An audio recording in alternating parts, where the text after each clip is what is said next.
This podcast is brought to you by Colgate Total. We take oral health as seriously as you take sports. That's why Colgate Total Active Prevention uses advanced technology to help prevent oral health problems like cavities and gingivitis before they start. It's clinically proven to provide 24-hour antibacterial protection with twice daily brushing after 4 weeks of use. So get a winning routine and prevent oral health problems before they start. Shop Colgate Total Active Prevention at a retailer near you. Like I told you that I'm trying to dunk for the first time in my life, right? Oh, yeah, that's right. How's it going? Well, I tore my quad. So not good. I was doing quarter squats of that and then jumping up on the box. And it was working. My initial height of running and jumping was like 10.6. Like it was an embarrassing start. I was up over 10.10. That's plenty. Can you palm the ball? No, see, I got little hands. I can't you got those little baby boys. How did you learn to jump so high? What are the techniques that you implemented to jump over human beings? I got to be honest, man. Having a black dad helps. I got to say, the quarter squat box jump combo wasn't really in my. You didn't have to resort to that. I've been doing this thing called the penultimate step. Have you ever heard of the penultimate step? All right, I'm going to stop talking. I'm just going to do your intro. All right, here we go.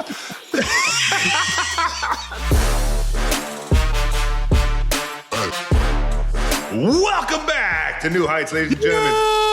Boys and girls. Oh, Jason's fired up. You should be too, because this is a Wondery show brought to you by Xfinity.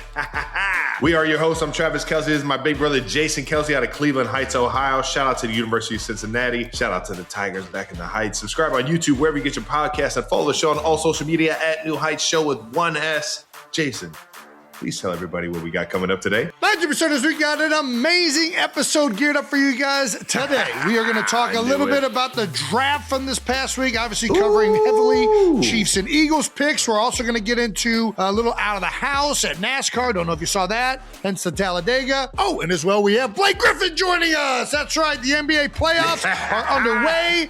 So we decided we get the funniest, most talented basketball analyst out there, well, outside of Charles Barkley. Sorry, Blake. Dude, he's the fucking best. I can't wait to dive in with Blake, man. He's one of my fucking favorite people on earth, man. He is the best. We're going to talk NBA playoffs, his incredible dunking abilities, as well as somebody else trying to dunk, and more. So before we get to that, let's get to some of that new news coming in. New news is brought to you by American Express. We won a Webby Award. How about that? Though very prestigious Webby. Nice, New Heights, man. Jason and Travis Kelsey won the People's Voice Award for Sports Shows Podcast. Thank you to all the 90%ers. Kylie also won an award. NGL, the real ones, voted her podcast. Wait, do they vote on that? Mike, yes. I got to light down. Light down, Mike. So this is voted on? You got a lighting, or is this guy. Just given? Well, Mike does a lot more than lighting, but yeah, for right now, he is a lighting guy. What is this, the hotel table lamp? That's 100%. Yeah, I'm on LA, baby. I'm trying to sling our garage beer. Leave me alone. All right, anyways. New Heights with Jason and Travis Kelsey won the People's Voice Award for Sports Shows, parentheses, podcast. Very prestigious award. Kylie also won an award with NGL. They won Podcast of the Year. Woo! Which I believe is a bigger award than we received. It's probably the biggest award that they have there. Very cool. Very cool. Shout out to Kai running away with it. I love it. That's right. Shout out to everybody on the staff over there, Emma, everybody else that has their footprints on the show. You guys have been killing it all year. Way to go. Yeah, and thank you to all the 90%ers that voted us. We very much appreciate it. Travis, on to the next bit of new news. What's that? Do we have beef with Meryl Streep? I hope she doesn't have beef with me. Let's play this clip. Gentlemen, Travis. I'm a fan of Meryl Streep. I don't have any beef with her. You might want to wait until you see this clip. Yeah, Travis got called out for some reason in Devil Wears Prada 2's promo video. Oh, shit. The hardest thing about shooting in Milan was walking in stilettos on the cobblestones. I'd like to see Travis Kelsey do that. Oh, what? What? Trev. Oh, Meryl, you have no idea how good I am at walking in heels, okay? I think we should recreate this. I think we should put this to the test, not recreate. We're going to have to find some size 14 heels first. Okay. Well, we can have those custom made. I'm sure there's some WNBA players that can put us onto some spots. What's the heel, though? Is a heel, because I wear like Chelsea boots. Are those heels? No. It's got to be a stiletto. It's got to be a pointy bottom. That's why it's hard. You're right. I'll give credit where credit's due. I don't think I can do it, Meryl. I'll let you have it. What, are you a quitter? You're a quitter? You're just going to give up to Meryl Streep? No, I just don't think You're a I'm going to make world-class it athlete, Travis. to Italy and walk in stilettos. Meryl Streep has quite the resume. Well, she has a resume. That doesn't mean she's better at walking in stilettos than you just because she's a famous actress. Travis, we're competitors in the I can Kelsey kind of family. correlate that, yeah. We don't bow down to anybody. When it's Meryl Streep, you kind of do. You just kind of like bow down. Well, listen, if she was saying acting ability, I would get it. I completely get it. To be fair, I would be acting if I had heels on, so. Good point. That's a good point. All right. We're not going to put it to the test, apparently. I'm not. I'm going to let you have that one, Meryl. Can't wait to see Devil Wears Prada 2, though. The first one was a banger. I know this one's going to be epic. No dumb questions. Now that he has been called out by Meryl Streep, does Travis Kelce think he can walk on cobblestone with high heels? Well, we're never going to find out, Kitty. I'll tell you what, Meryl. If I ever find myself in Italy on that cobblestone, I'll try and find a size 14 and we'll put it to the test. All right, now, Jason, you're a Talladega champ. You and Ricky Bobby. That is correct. I am a Talladega champ. That's right. I went down there on behalf of Hendrick Motorsports. Been filming some things over at their headquarters in Charlotte. I've been doing some exercises to really learn what it's like to compete in the sport of NASCAR. I went out there. I trained with the athletes. I was learning their techniques, all the things that go into coordinating a pit stop. These guys are changing tires, gassing these cars all the way up and sometimes under the 9 seconds on a stop. They'll change all 4 tires, put gas in the vehicle, and then get it out on its way. It's remarkable, the coordination and timing and expertise that goes into that.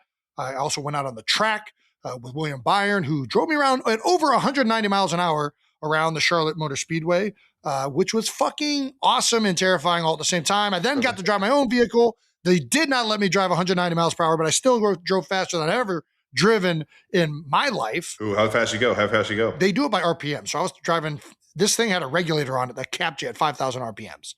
And they said at one point I went 140. Everybody else said I was going 120. So we're somewhere between 120 and 140. Oh, that's nothing. You've done way faster. I was going 135 in a Caravan when I was in high school. That thing flying Those around. Caravans do not go 145. I guarantee you that. They go 135 and they shake back and forth when you get up over 120. It's kind of a little dicey. They're not as aerodynamic as you think they are. Anyways, the last bit of it was to go to Talladega and to be with the pit crew with Corey Day's team, the 17 car with Hendrick Motorsports. And it was incredible. I got to see it firsthand, what it's like on race day, how they set up everything. These pit crews, man, they're in charge of setting everything up on pit road, right? There's 5 of these guys that are doing all these jobs. The jack man has to run out there, jack up the car, take the new tire, put it on after the changer is taken off the front right. He has to put the front right tire on immediately after that. Then the changer, while he's bolting that thing on, he's taking the jack off, running around, jacking up the other side, doing it over there. And all this stuff is happening it's the dance that is taking place of speed, strength, athleticism, coordination. It is remarkable what those guys do each and every stop. On top of that, the drivers, everything they're doing to gain position, especially at Talladega, their foot is on the gas the entire race. You are wide open. The track is angled at 33 degrees. Yeah, so you are just zooming around that thing. And a lot of it comes down to drifting, and it's a very technical race from that standpoint. So Corey Day, first time ever racing at Talladega, ended up winning the race. Our driver. That's and I'll tell you what they had me doing, I was a sign man. So you put the sign down on pit road. That lets the driver know where to stop at. Sometimes you might want to stop it short. Sometimes you might want to stop it where he normally stops at. Sometimes you want to stop a little wide. So we did a short, wide stop. So it was a pretty technical job of the sign guy to move it up. Get this fucking sign guy out of here. Dude, I have one question. Oh, that wasn't my only job. Then they would have me be in the gas. I don't even know if there's a title for it, but I was passing the fuel in. And let me tell you, we won first place. I was the best fucking gas can passer on pit road that day, baby. Champions! 1-0, baby! This guy's sick. It was the Saturday race, though, right? It was not the Cup Series. It was not the Cup Series. The big dog. Still, though, champion. Still, though, and for him to have his first race at Talladega and him come away with a podium was pretty dope. That was the coolest thing. Obviously, this kid, he's a really good sprint car racer. He's won a bunch of races in that world. Now on the O'Reilly Series, first race at Talladega, gets his first win there. It was so electric down there. And just happy for him getting out the gates like that, man. That's an awesome moment. And it was cool to just watch. It was cool to be a part of.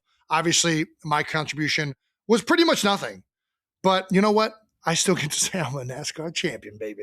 Why did they put a Scully on you? Why are you Scuba Steven it, man? It's a good question. If you're behind the car, near the gas at all, everybody back there has to be in 100% flame-proof clothing. So your shoes, your socks. You don't have it on your beard. You're right. I actually think technically I was not following code. I think that thing was supposed to be over my beard. Flag on the play. Take the medal away from him. Don't you do this, Travis. Don't you do this. But I'll say that not only were we there on behalf of Hendrick Motorsports to witness what it's like to be in a pit crew, to see a race firsthand, to hear in the radio everything that's happening between the driver and the pit crew and the chief. We were also there to just experience Talladega and to be, that was my first time at a NASCAR event. And it was awesome. All the other teams, the way it's set up, the people that were there, the energy. Like when you watch it on TV, it does not do it justice. And everybody has said that to me for years. I went to the Indy 500 in college, felt similarly, but there's a level of having all of your senses engaged and watching these machines operate at this level that takes over you when you're there live. Like you literally feel these cars coming by you. Not just the wind, the revving of the motors, right? You feel the ground moving and shaking in some ways. Like it is a very sensory-driven experience. Whether you're in there, whether you're out there sitting on an RV watching outside of it, it was fun. It was a blast, especially now that I know more about it, rather than just watching them go around in circles and be like, I don't know how most of this works. These guys are really good at taking left turns. Somebody crosses it when the checkered flag's going. But yeah, awesome experience. Really appreciate them welcoming me in to kind of train with them and see what it's like firsthand. These changers, my guy Rod and Jafar, they got 5 bolts. They got the single lug in the Cup Series. It's just 1 lug in the Cup Series. They're getting 5 of these things off, taking it on. I mean, it's wild. It's a good time. Hell yeah, man. And Hendricks is obviously, I mean, they're one of the top dogs every single year going around the NASCAR circuit. That's right. Shout out to Jeff Gordon. Yeah, hell yeah. My guy Clint Boyer's been in the facility. He's good friends with Brett Veach, and he's obviously a part of Hendricks too. And it's a fascinating league. And it got even more interesting since Michael Jordan's come in. I know they had that lawsuit. It's been amazing seeing 23 Racing take the fuck off this year. I mean, I'm pretty sure they've won the majority of the races so far. I know he won, I think, the first 3, 4, maybe even like 6 out of 10 or something like that. Those guys are absolutely rolling over there. Having a good year for sure. And it's been cool to see him kind of take his greatness and have it rub off onto the NASCAR world a little bit. Yeah, it's such a fascinating sport. And I'm telling you guys, if you guys ever go to a NASCAR event, man, you are not going to be disappointed. That thing is alive. It is rocking. It is not just people just sitting around watching the cars go by. Everybody is engaged, and there's things around the track and inside the track that you can have some fun with as well. You know, I think it's the ultimate weekend party if you can get to one of these things. For sure. And the Boulevard is equally as fun after the race. Highly recommend. Well, last bit of new news we got is George Kittle would like a Jason Kelsey intro for his alarm clock every single morning. Oh, that's interesting. Okay. He tweeted out, "Can I get a custom one of these introductions for my alarm clock every morning, please?" George, we can make this happen. You're going to have to come on the show, though, baby. Let's go. That's what I was going to say. Get my guy Kittle on the show, do this, man. But you got to come on, George. We've been waiting for this. Get my guy on here. Have some fun, man. We've had so many legendary tight ends, and we still haven't had George Cup on. And now he just wants me to give him an intro. No, you got to be a 92%er first, George. That's how this works. Oh, man. It's crazy how some of like the closest people to me I haven't like invited on the show yet. I'm the fucking worst, man. Well, you don't like the presumption, right? You don't try to push it. like you don't want to like Yeah, I don't like get it. asking people. You're a polite Clevelander. You don't want to impose. It's People have it's shit very going standard. on, you know? Yeah, but I think George would like to come on the show. He's clearly, he's asking to come on the show with this, right? Sounds like he just wants an intro. And George, he doesn't want to come on the show. He wants to skirt the show and just get the invite. You don't just get these kind of things. You don't get it. You have to come on the show, George. Would love to give you an intro, George. Get my guy Kittle on here, man. Anytime you want that, you also do us a solid and come on the show. Absolutely. Nah. All righty, in case you missed it, we did have a couple episodes drop last week. There's a lot happening with the draft, a lot of NFL news coming out, but we did drop a Charlize Theron episode. We also dropped a bonus episode with my former offensive line coach, Jeff Stoutland. They are both out there if you want to check them out. Obviously, Charlize Theron's pushing the unbelievable movie Apex. It is a fucking thriller that you are not going to want to miss. And then obviously Jeff Stoutland, man, one of the best to ever do it. And a near dear friend to Jason, obviously. It was just cool to sit down and hear his stories, man. Yeah, and it wasn't just Stout. We had Mulata come on too. Selleck was on there. We did a little round table. Trav and I talked to him. I really wanted it to try and be a celebration of his whole career and some of the things he's done and meant to certain people. Obviously, Mulata that clip did really well. One of the things that I think is being taken a little bit the wrong way. I do want to say this because it feels like it's getting out there. Is like he mentioned. I asked him, what went wrong last season? And his answer by a lot of people, because he said, you got to call the right play and the right defense, that's being made to look as though that's a dig solely at Kevin Patullo. I really think if you look at the whole quote, and this is the way Stout is, the whole quote is really referencing the players and the coaches. He talks about executing the plays, execution, and then not calling bad plays into bad defenses. And although Patullo was the play caller, I know Stout, and everybody's involved in that game plan. Everybody's involved in building that thing. So the plays end up getting called. Really, all he's saying there is to be successful in football, it comes down to the players executing and the coaches putting the players in the best position possible. And last year that didn't happen. That's what that was trying to say with that quote. So whatever. Just so you 92%ers understand, the offensive coordinator is given the responsibility of putting the game plan together, right? He is a huge part of putting the pass game together, matching it up with the run game that is put together. But there are different, the offensive coaching staff comes together and somebody's given the run game, somebody's given the pass game, somebody's given the play action game, somebody's given the screen game. There are people that are putting in their input on the what the red zone looks like versus what backed up looks like when you're backed up to your own red zone. This isn't just one guy putting together a game plan and everybody following lead. You know what I mean? It is everybody on the same understanding that this is the best thing for us to attack the team that we're playing this week. So to throw it all on one person, first of all, Stout would never fucking do that. And second of all, for people to make that assumption, I think is pretty unfair. Yeah. I get it because he said calling plays, but that's not the intention of it. And a lot of people just, like you said, don't understand what goes into all the plays that happen on a game day. All right. That's it for New News, brought to you by American Express. Thanks to our presenting sponsor, Xfinity. Let's talk Wi-Fi. That's right. Because whether you're streaming a big game, your favorite show, or just trying to stay connected, you need Wi-Fi that actually works. So here's what's up. Xfinity has the most reliable fiber-powered Wi-Fi. Plus, you can lock in one internet price for 5 years, guaranteed. No contracts or commitments. That's right. Xfinity gets you online in minutes with same-day Wi-Fi. It's simple to set up, and there's no downtime. So whether you're connecting with friends or catching up on your favorite shows, you'll have the most reliable Wi-Fi at one price for 5 years. Lock in your price and unlock the possibilities with the Xfinity 5-year price guarantee. Get it now at Xfinity.com. Restrictions apply. Select plans only. Powered by fiber. Connected to premises by coaxial cable. Thank you to our partner, American Express. It's not always about where you go. It's about how you get to experience it. When you've got a little more access, everything just feels right.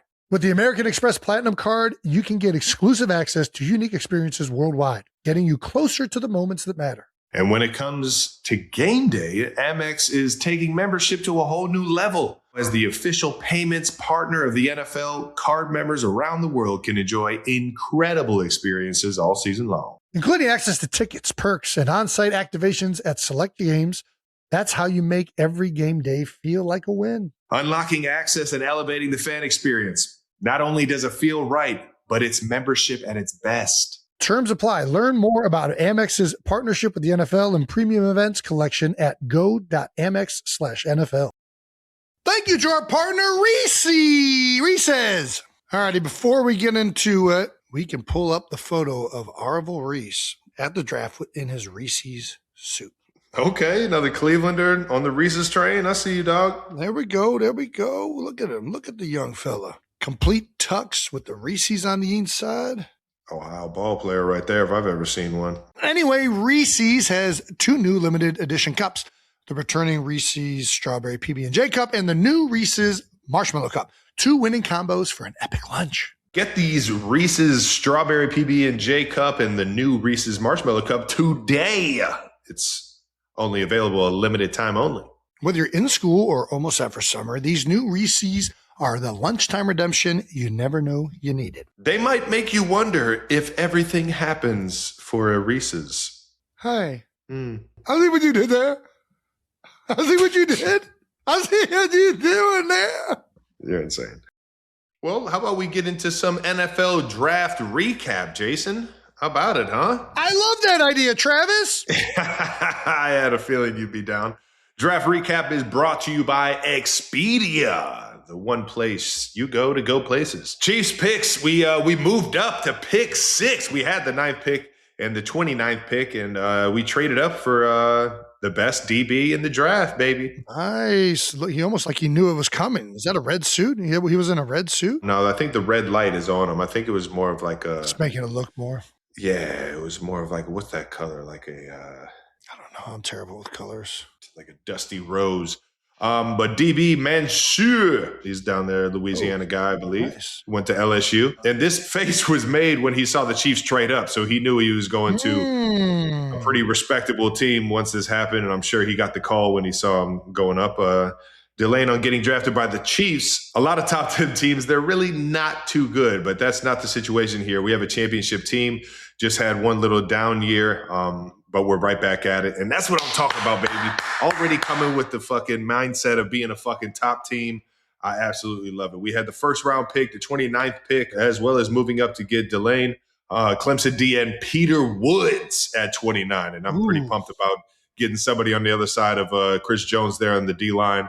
Obviously, speed is out the world at how big he is. And I think he's going to fit right in Spag's scheme here. Yeah, I mean, listen, I think that's one of the beautiful things about Spag's scheme. He can find guys that really fit what he envisions within the defense. He's always very multiple. You see guys that go in there and do specific tasks. And obviously they like this kid to go up there and get him in the 1st round. And I also like the Delane pick. That defensive backfield has been picked apart so much over the past, 3 years or so. You know, Justin Reed, you got L'Jarius Sneed. I'll say this: a lot of the big name DBs that we've had in years past are elsewhere right now. So getting an unbelievable DB, the best in the draft, and then getting a guy on the D line that can really help Chris Jones not get double teamed as much, or at least create matchups to where this kid can thrive early on and really bring something to the team. I think that's going to be a huge part to the defense. But, I mean, it doesn't stop there on the D-line. We got our Mason Thomas, edge from Oklahoma. The guy's a fucking freak in nature in terms of athleticism and explosiveness. I can't wait to see how this guy gets after the quarterback, man. It's been kind of something that the Chiefs have been looking at to get better at, and that's getting after the QB and really putting quarterbacks under duress, man. Obviously, we've always had Chris Jones there, and George is a fucking workhorse. Got Gillette last year, but I think this is going to be a game changer at the edge position. I know he had a hamstring last year on an unbelievable fumble recovery. So we'll see him when he gets in the building. I'm sure Spags will have a fun time putting him to work as well. There we go.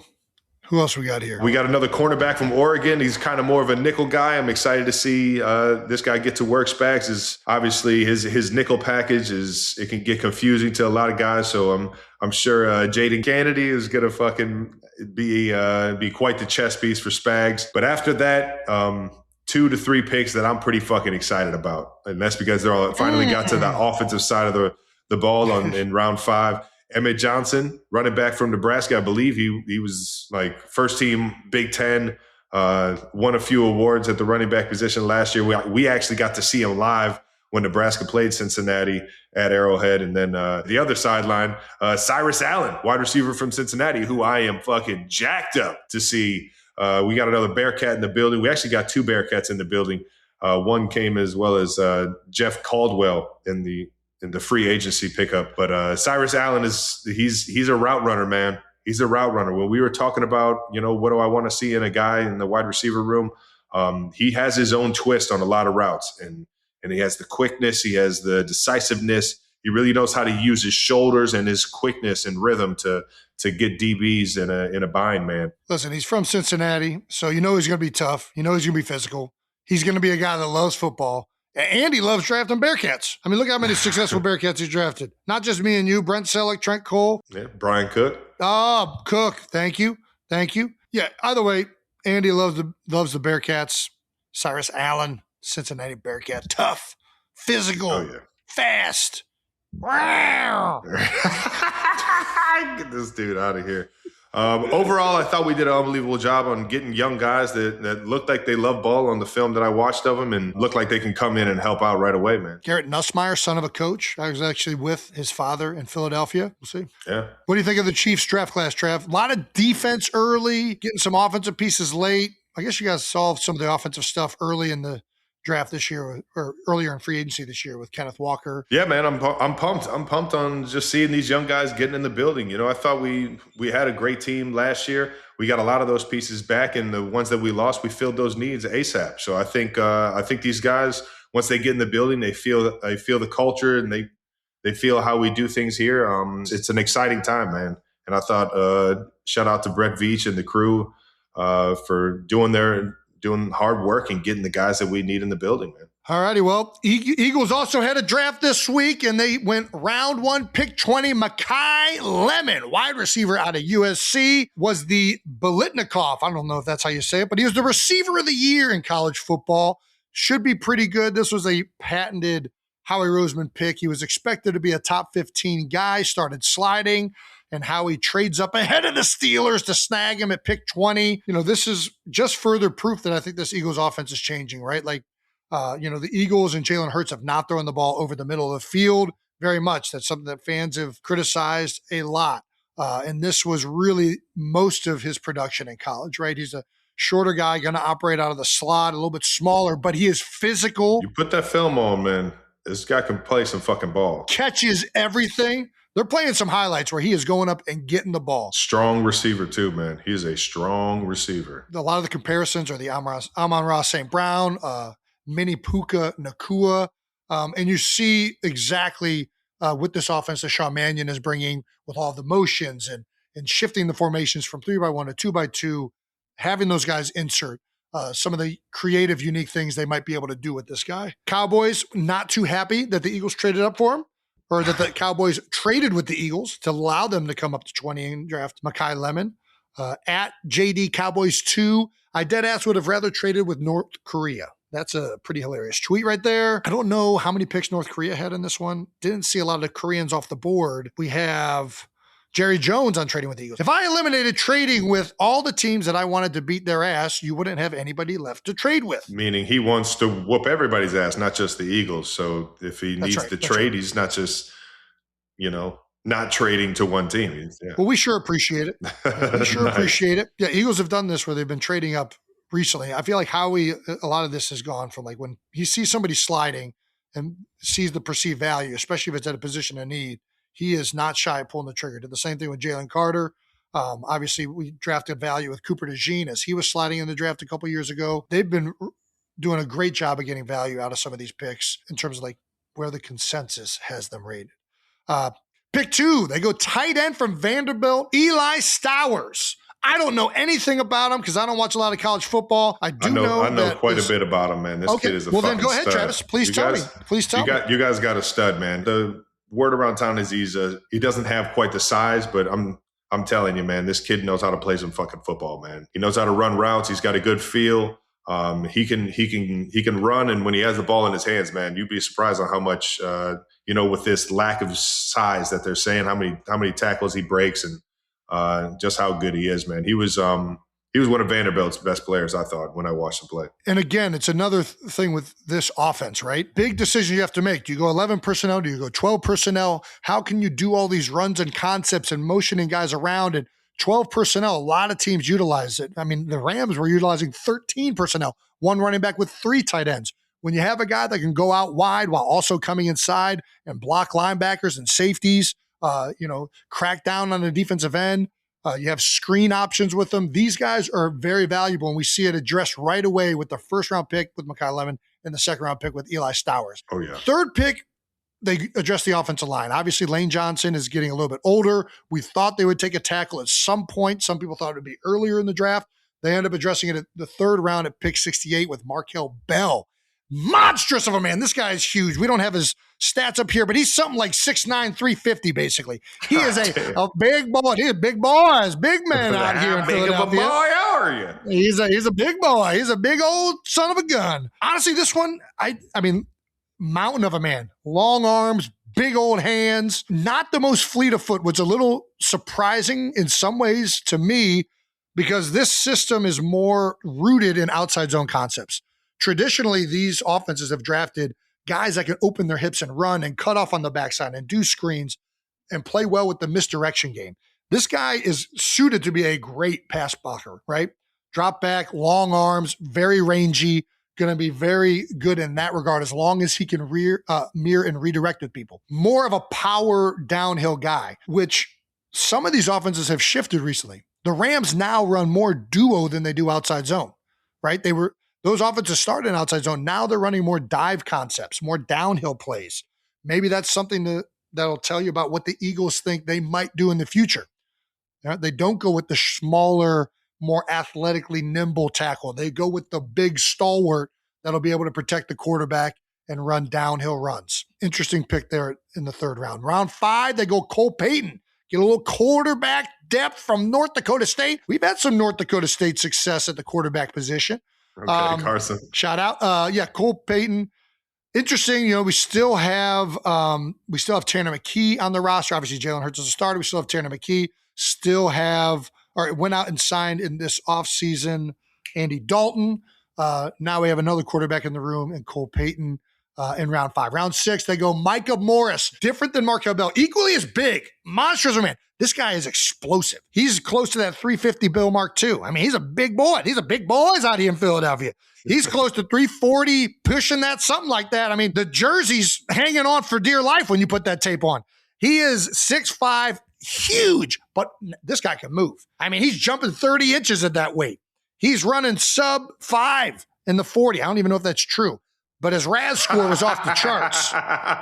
Get this dude out of here. Anyways, but honestly, this guy can move. Very explosive.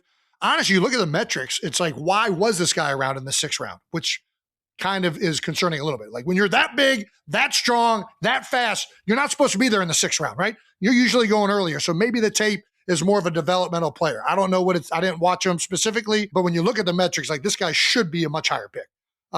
Maybe he doesn't bend well. I don't know. We'll find out, though. I'm excited to watch him play. I like watching big athletic freaks of nature, which gets me to the next guy in the 7th round. Uar Bernard from Nigeria. He's never even fucking played football, but he looks like a Nigerian god, not a Greek god, a Nigerian Greek god. He's fucking huge. Look at, pull up his shit. 6'4.5", 306 pounds, 6% body fat, 39-inch vertical, 10'10" broad jump, 14 inches longer than any other defensive tackle, 4'6", 340. If you put it side by side with Myles Garrett, he's dwarfing him. One caveat, though, he hasn't played football. Oh, yeah.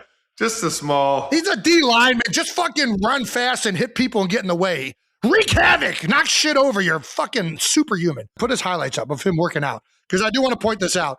I'm kind of being funny. There's a lot on this kid's shoulder because of what happened with Jordan Mailata, right? The Eagles in the 7th round. Well, there's a lot on this kid's shoulders because he just got compared to Myles Garrett. Well, but before we get to it, watch these highlights and tell me what you see. Because I noticed something right away that I think is going to take some time to develop. Not this part. Look at that. I mean, what the fuck is this? It's like they went to the Arnold Classic and found the biggest specimen they could. Here's where I started noticing stuff.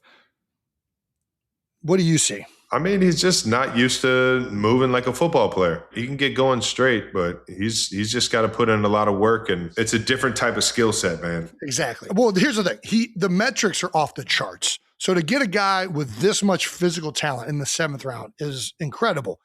But he's never played the game. There's a level of stiffness in the change of direction and the agility that he's going to have to develop, right? And there's an understanding of the game to have the savviness to play the game within the game that is, yeah, exactly. Yeah. It's definitely a developmental guy, but to get drafted in the 7th round is quite the feat for him. All that hard work that he's done to put into his body to get to where he is right now, man, hats off, brother. If he can learn to play with great pad level, work on changing direction more efficiently, using his hands. If this all pans out, you could have an incredibly high player with a high ceiling. Those are a lot of ifs. And it is rare for a guy that's never played the game to just come in and learn the sport. Even though football and defensive line in particular, like, dude, you take big, fast, strong people, they usually pan out. But this is a very green player. It did work out with Jordan Mailata. For every Jordan Mailata it works out with, there are guys that it doesn't work out with. I remember Brock Lesnar got brought into a camp one year with the Minnesota Vikings, and he was there for like maybe 1 or 2 preseason games. And I mean, he is a physical specimen. Yeah. You have to also have the knowledge of the game, the desire, the love of the game, especially if you're going to be playing in the trenches. You got to want it. We're going to see how much he wants it, man, because you're going to get double teamed. You're going to get blindside. You're going to get trap blocked. Like it's as much of a mental game in that interior as it is physical, and it can get pretty taxing on you or at least it can get pretty humbling in the beginning for him. So hopefully he sticks at it, and hopefully the Eagles found someone that's got that Jordan Mailata type spark to him. Well, what Jordan had obviously was great coaching too. Jeff Stoutland, it took him 2 years working with Jordan to try and get him on the field, right? He almost got cut up until the moment he started producing. This guy's going to be working with Clint Hurt, Jeremiah Washburn. There's really good coaches that the Eagles have on that side of the ball. And if I'm a coach, I am so excited to work with this kid. You see these metrics, there's potential there. The explosion, the linear ability to move is astronomical. You don't see these kind of numbers out of football players really ever at this size. Yeah. So if that type of linear explosion, if we can get the agility going, if we can get the body mechanics right, and we can teach the technique in rushing the passer and defending the run and how to use your hands and how to sink your hips and understand formations. There's going to be a learning process, but I am very excited to see if this kid can get it done. Do you think he's an interior D-line, or do you think he's an edge guy? They gave the comparison to Myles Garrett, the 40 and the broad jump and the explosiveness. All that sounds good on paper, but I think he's kind of more of a 3 technique. Just based off of how his hips are and just, the techniques and everything like that. I think he'll be a 3-4 D end, and he'll be a 3 technique when they reduce from a certain side, right? He's not going to be – he might be able to play a 5 technique with an outside backer on the ball outside of him. I doubt they have him on the edge, right? I doubt he's going to be that player. Maybe, some teams have done that with bigger guys, especially early downs, to just man mountain D and tight ends. Yeah. But I would expect this guy probably to get a lot of work at 3 technique, 4 technique, 5 technique, and base defense. I can't wait to see this guy put the pads on first day. I can't wait. I'm going to go down there just to watch it myself. They had 3 picks in the 7th round. There's actually a pick right before that. I glossed over it. Cole Wisniewski, safety from Texas Tech, played with a Wisniewski. He would not transition to a safety. We also got round 7, pick 252, Keyshawn James Newby, outside linebacker, New Mexico. So Eagles, opposite of the Chiefs, they go offense early with some of those higher picks. And then once they got to the later rounds, really started addressing some of the defensive needs. Well, still was primarily offense, actually. They didn't draft a defensive guy until round 7. But then they went straight defense. Either way, I'm excited a lot about this class. The other part of the Eagles draft was Howie trading the 2 third-round picks to the Vikings for Jonathan Grenard. This was a missing piece on that defense. Obviously, Jalen Phillips signed a $120 million deal in free agency. They lost out on that edge defender who really brought a lot to the defense midway through the season. Now they get Jonathan Grenard, a very good player from Minnesota. 4 years, $100 million. Yeah. How much money does Philly have, man? Howie is a wizard. I mean, he just finds a way to get it done. I don't know that I feel like they can finagle whatever they want because they just know how to structure it. I don't really understand how it works. Oh, also got to shout out Jeffrey Lurie for spending the money. But yeah, they find a way to get really good players, and they do it very often by spending a fuck ton of money. So shout out to the Luries for investing in the team. Shout out to Howie for understanding the salary cap and how to finagle every dollar you can out of that thing to maximize the talent on the roster. So that is also a huge part of the Eagles draft, which ultimately with that alone is a successful draft. Mekhi Lemon pan out. Some of these guys they picked, the tight end from Vanderbilt. I mean, this guy in the 7th round, if we get another Jordan Mailata, although I don't want to start anointing him yet, a lot to like about this draft from the Eagles. All righty. Outside of Eagles and Chiefs, there were a bunch of other players selected in this year's draft. Yeah. Roughly 290. We do not watch a lot of these guys, but we are excited to see someone play. Obviously, everybody's talking about Fernando Mendoza, number 1 overall to the Raiders, and people have known that for a long time. Only the 4th quarterback since 1967 to win the Heisman, the Natty, and go number 1 overall in the same season. That's an interesting stat. There you go. I'm interested to see, exactly how they go about playing them. Obviously, they have Kirk Cousins. I know Ty Simpson was picked by the Rams. Matthew Stafford. Our guy Matt Stafford is still obviously he just won MVP. He'll be the starter there. So you get a guy that's, looking to learn under him. I'm interested to see if, that's the approach the Raiders take. Yeah, where do you stand on that? Like, I do. I mean, I'm for it, obviously, because I've seen it work. I've seen it happen. I've seen Pat Mahomes learn under Alex Smith. Yeah, you got Aaron Rodgers, Pat Mahomes, a lot of really big name guys sat for a second, but there's also a lot of big Tom Brady behind you, Bledsoe. There's a learning process, but at the same point to what Deion Sanders said, man, I never learned nothing sitting on the bench. Like, you need to go out there and play to do the best. Like, shout out to Deion. That was a epic fucking quote. That was a banger. Peyton Manning, led the league in interceptions, but he played his rookie year and learned a lot, I'm sure. Yeah. Look what Caleb Williams was able to do last year. I do think in general, more so than playing or not, I think it's really good for young quarterbacks in particular to learn how to prepare, to learn how to watch film, to learn all that stuff from veteran quarterbacks that have been doing it for a long time and know that side of it. So and Mendoza is one of the best at that. Yeah, Mendoza is in a great situation just being in the same room with Kirk Cousins, regardless of what the playing time situation ends up being at the end of the day. He is going to learn a ton about what it takes to compete and prepare at the highest level. Same thing, obviously, for Ty Simpson. And I'm sure he's got old Tom Brady right there in his back pocket, helping him if he ever needs, That's a good point. There's another guy there. Yeah, you're right. All right. Well, outside of those quarterbacks, another big draft pick for this show was Jets Jake not getting who he wanted the Jets to take because he knows exactly who should have been taken at number 2. Dude, David Bailey is a fucking dog. No, but he cannot possibly be upset at them getting David Bailey. Oh, he is. That dude is a fucking game changer. Jake, before they picked, said, "Don't mess it up, Jets," with a picture of a handwritten sticky note, Arvell Reese, no matter what. He put in the time to really study who they should pick. Listen, Arvell Reese, Glenville High School up there in Northeast Ohio, up in Cleveland. It's a Glenville guy. Oh yeah, went to Glenville, Ohio State to the NFL. As we know it, for a lot of guys, that's almost a powerhouse up there in Cleveland in terms of getting guys getting guys to Ohio State or getting guys to the Big Ten and into the NFL.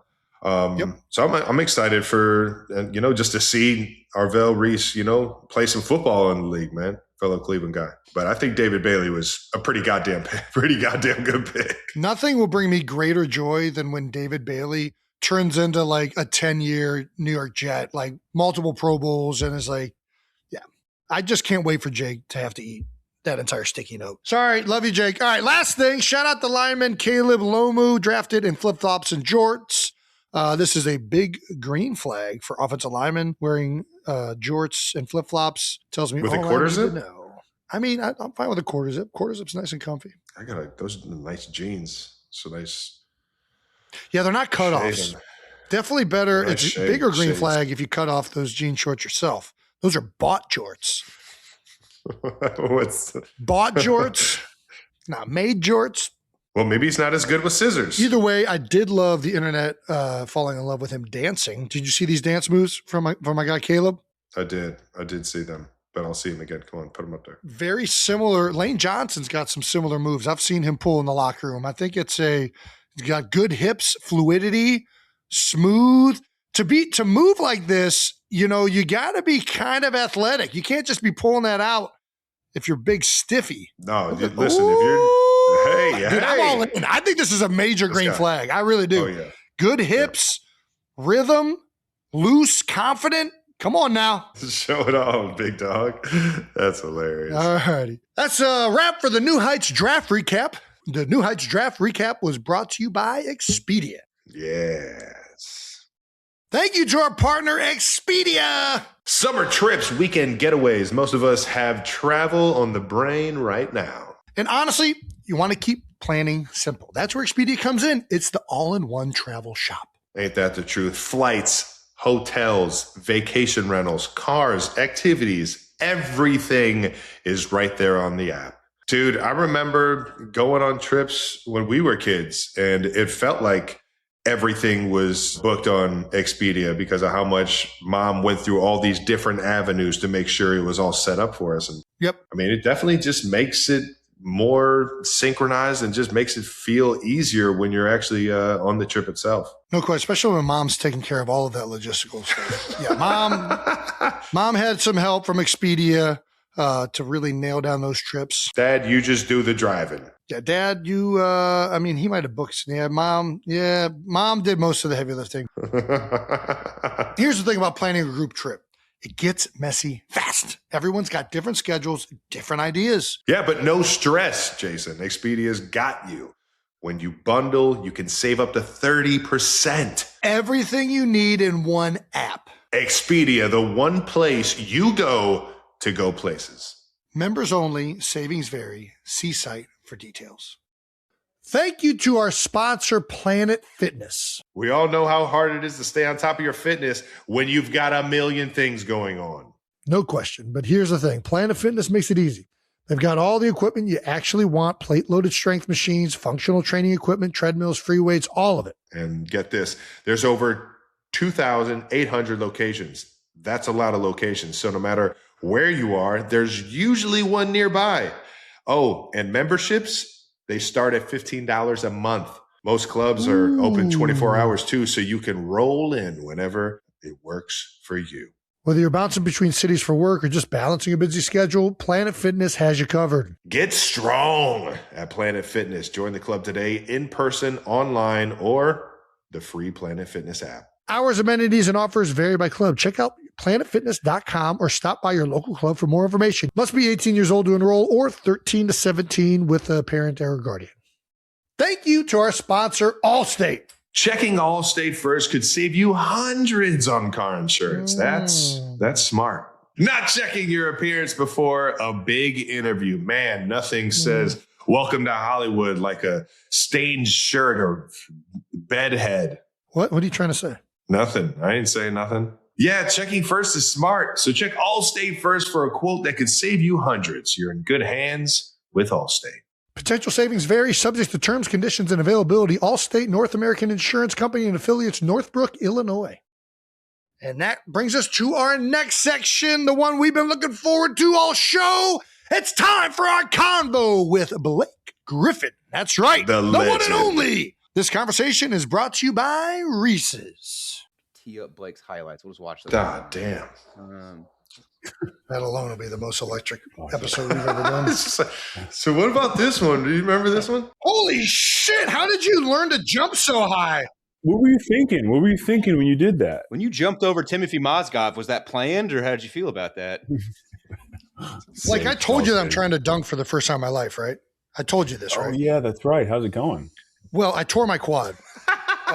So not good. No, I was going to say yeah, go ahead, Jason. Tell them how you tore your quad. All right, so I've been doing this type of training where apparently you lift heavy and then you do explosive jumping afterwards. That's supposed to make you jump higher if you're not born naturally with it, right?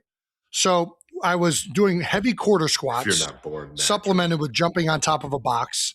So I did 7 plates the week before, and I was doing quarter squats of that and then jumping up on the box, and it was working. My initial Over height 500 of jumping, like running and jumping, my initial height of running and jumping was like 10.6. Like, it was an embarrassing start. I was up over 10.10. So I was like high enough to get there, I feel like. So I just wanted like Can you that. palm the ball? No, see, I got little bitch hands. I can't. You got those little baby boys. Yum, yum, yum, yum, yum, yum. I like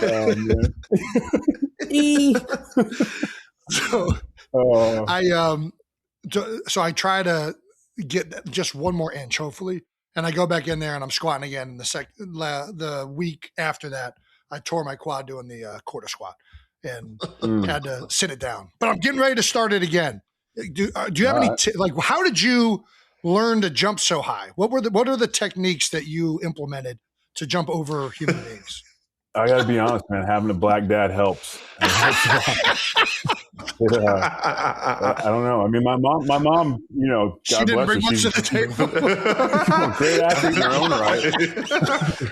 More of a runner, long distance. Cardio. But yeah, I don't know. That helps for sure. I got to say, the quarter squat box jump combo wasn't really in my You didn't have to resort to that. Yeah. I've been doing this thing called the penultimate step. Have you ever heard of the penultimate step? All right, I'm going to stop talking. I'm just going to do your intro. All right, here we go. No, man, I just jumped. That felt like that was the intro right there. All right. Our guest today is the 6'9" forward from the University of Oklahoma. He was the number one pick in the 2009 NBA draft, the 2011 Rookie of the Year, 2011 Slam Dunk Contest champion, 6-time NBA All-Star, 5-time All-NBA. He made his broadcasting debut this NBA season as studio panelist on Amazon Prime, 92%. Please welcome perhaps the greatest dunker of all time, Blake Griffin! Hyped up right now. Yeah, baby. I am sweating. I am sweating from that intro. He usually blows a gasket. Well, yeah, busts a blood vessel in your eye. Appreciate you jumping on the show, man. How's broadcasting going, dog? You guys are in the heat of the fucking playoffs right now. You get the full year under your belt. How you been enjoying Amazon? It's been awesome, man. I figured I was going to enjoy it. Obviously we love the sport we play, but I enjoy it so much more. And part of that is just like, dude, I get to sit in a room and watch the games with Dirk Nowitzki, Steve Nash, Udonis Haslem. Taylor Rook is our host, and she's awesome. So it's like we just sit there and we watch games and talk, and like that part's fun, but also trying to usher in this new era of sports media and how people view the game, especially in basketball. I think football, they do such a good job. But basketball, I think it needed sort of like a education and like an uplifting standpoint, because obviously, like you guys know, like it's not easy. Like we're all, training extremely hard, trying to win, putting forth so much effort. And, sometimes it comes down to these little things. So just trying to like educate fans to sort of see the game, I guess, through the way we see it, has been a blast. But I've had so much fun. Well, Jason is very much one of those people that think everybody in the NBA is just out there running and jumping and chucking up threes. I've never said that once. Not wrong. Let me ask you this. How has the game changed? Because it does feel like the NBA has changed from, especially when we were kids. It's continuing to evolve. It's continuing to use more floor space. How have you seen it continue to change now as an analyst from when you played? Well, for one, the pace has changed, and there's all these advanced analytics that talk about pace, right? But pace is sort of a deceiving stat because it's sort of just tracking, how much you're going up and down. But now with every player being so skilled, like now centers shoot threes, power forwards, everybody shoots threes. Right. Everybody can handle the ball to a certain extent. Now, some guys don't, but most teams and most of the good teams, everybody is such a dynamic player that the court is even more spread out. So now you're seeing longer closeouts. You're seeing guys be able to drive and kick, and all that stuff in the half court is happening so much more. I also think that, a side note, like that's why we're seeing a few more injuries. Like the pace is it's similar to like the 90s, but there is so much more movement and so much more dynamic movement. Interesting. We've gotten to a place where I think the game is in a good place. It's just different than it was. And a lot of that was, Golden State coming in and Splash Brothers and all these teams shooting threes. And I also had this thing where it's like, that was great for them. And they had two of the best shooters of all time. Yeah. And now you're sort of watching, some of these other teams, like teams that are sort of tanking or rebuilding and young, and they're playing the same way. And it's like, it's glaring when you're taking 50 threes and you're missing, 42 of them. 50 fucking threes. Make some adjustments. Is insane. Yeah. Insane for an entire game. I mean, by the way, that's like, it's like normal now. Like teams that don't even shoot the three well shoot high 40s. So it's wild. But I can always find things that I really appreciate about the game. I mean, we have some of the best young players. We sort of have this like weird moment right now, or it's a great moment of like, we still have the LeBrons, the KDs, the Stephs, like all these guys that we've known for years, but we also have these young guys who are fucking incredible. And they are like ushering in this new era of superstars. So to me, the game's in such a good place. And I'm excited about it. Give me a quick three of these young guys. Who do you think is really going to be taking over this league, or who are your three favorite, or a couple of them right now? I mean, Wemby is like if you guys, that's insane, dude. He's an alien. Can't tell me he's not an alien. If you haven't had a chance to see him play in person, I got to see him in person for the first time. Like his follow through on a free throw is like 9-10. You know what I mean? So think about when he jumps and when he fades away, you're not blocking it. And then defensively, it's fun to watch him play defense, and we don't really say that often about guys. So he's like the obvious like outlier of just like a complete freak of nature, but also so dedicated to the game. Shea's obviously just on his tear. We'll win another MVP in my opinion, and they're the best team in basketball. Another guy that I love watching play is Cade Cunningham. Nice. Yeah. He's like, I think he's so good. I mean, he's so under control. He finally took off this year. Had Detroit number 1 in the East. Yeah. So like I said, game's in a good place, and that's just three of the few young guys that are really good. Are there guys in the league that you watch play and just like, man, if I just had one fucking dribble, I'd fucking go up and put him in his place and just stuff him in the fucking rim? Brother, every day. I mean, it's like, I don't know. It's hard to. I'm sure, Jason. You like, it's hard to not to watch games and think like, oh man. Like certain moments, especially end of games, big plays, like big moments, like that's the one thing that I feel like I do miss that you never really get back. But also like, man, I gave everything I had to my career, and I'm happy with what I'm doing now, and it's fun to be on this side. But yeah, I'd for sure challenge a lot of those guys. I'd try. It might not go well, but I'd try. Well, we got to ask you, as two Clevelanders, what do you think of the Cavs? What are we going to do in the playoffs? Toronto just tied it up. Fuck. Yeah. I know. We'll see. So the biggest thing was like, man, like physicality in the playoffs over the last couple of years has sort of been the thing that they didn't match well. In the first two games against Toronto, you're like, man, this team looks pretty good. They're playing free. I think they're so talented. Donovan Mitchell is unbelievable. We know what James Harden is. I think they just need to get some of that, like, you know what, like, let's go out and let's play defense aggressively as we possibly can. Take the Oklahoma City model of, like, they just foul the shit out of people, and they sort of look at the refs like, I dare you to call everyone. You can't. Yeah, that's kind of the Belichick way in the NFL. Make them call it in the playoffs. You know what I mean? And the game just changes in the playoffs. So I love their team. I think, like, especially if Orlando gets past Detroit, like, that's their matchup in the second round, and Orlando's sort of up and down, and they match up well lengthwise. So I think they've got a chance. You just need to see them play like a much more physical brand of basketball, I think, in my opinion. Come on, baby. Come on, Mobley. Come on, baby. Start throwing those fucking bows in the fucking paint, man. Mobley was the guy that, like, I realized, like, I should probably retire when I was, like, lined up next to him. He was just a freak, just 6'11", like couldn't get around him. I was like, you know what? It's probably time. It's time. Is there an art with, like, the fouls to, like, one, not get called, but two, just really get in the other person's head, especially if they're like a shooter? Like, what do you do to, like, take a team out of 3-point shooting by getting maybe their best players rattled? Yeah, I think it's, like, very player dependent. Like, some guys don't like contact. Some guys do like contact. The guys that don't like contact, it's about, like, from the tip, like, making sure you get a hand on or they feel you at every moment. Like, really like making them realize, hey, you're gonna be in for a long night. Like physically, I'm gonna rough you up a little bit. For team wise, taking away the three is so hard because, like we just talked about, the court's so spread out. I think that's what Detroit's running into right now is, they don't have a lot of great 3-point shooting, and on top of that, they're not shooting the ball well from three, and so that court just shrinks. So they're packing the paint. So now you're not getting inside as easily, and the whole game changes. So defensively, like, to me, physicality in the playoffs is what really like sets team apart. Like Oklahoma City, like I just mentioned, like they're on you at every moment of the game. And, I say they foul.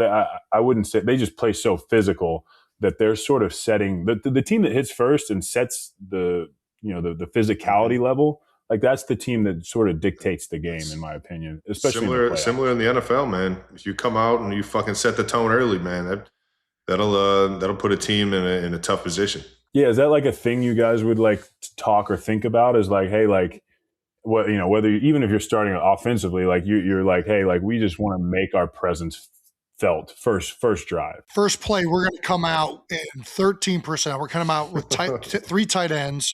And we're going to run dive right at them. And we're going to set this tone. We're coming right down the middle. It would also be also telling what the coaches thought of the game. Because it'd be like, hey, second play, we're going to start with a trick play. And say, okay, you don't think we can match it physically. We're going straight to the trick plays. You got it, coach. We're going flicker. So they'll never – we got to sneak one off the top of these boys. He didn't really believe in us like I thought he did. But, okay, so, like, let me ask you a question. Like, you'd come out – like, say you get hit in the mouth first. How hard is it to change that through the course of the game? I mean, again, that probably it depends on who it is. Like some guys, the physicality affects them more, and some positions it affects them more, right? Like quarterback, if you get rattled, some of those guys can respond from it, and some of those guys just the rest of the game are thinking about it, and it makes them a tick off in their timing or gets them off their spot. They start setting up deeper, which messes all sorts of other things up. For me personally, I don't know. Like if I got hit early, I would just be like, man, next time that happens, I'm going to make sure I fucking don't get mollywopped. You know what I mean? Like I'm going to learn my lesson there. I'm going to go down with my head down and get a 15-yard penalty, but I'm not letting that happen again. Great use of mollywop right there. Mollywop.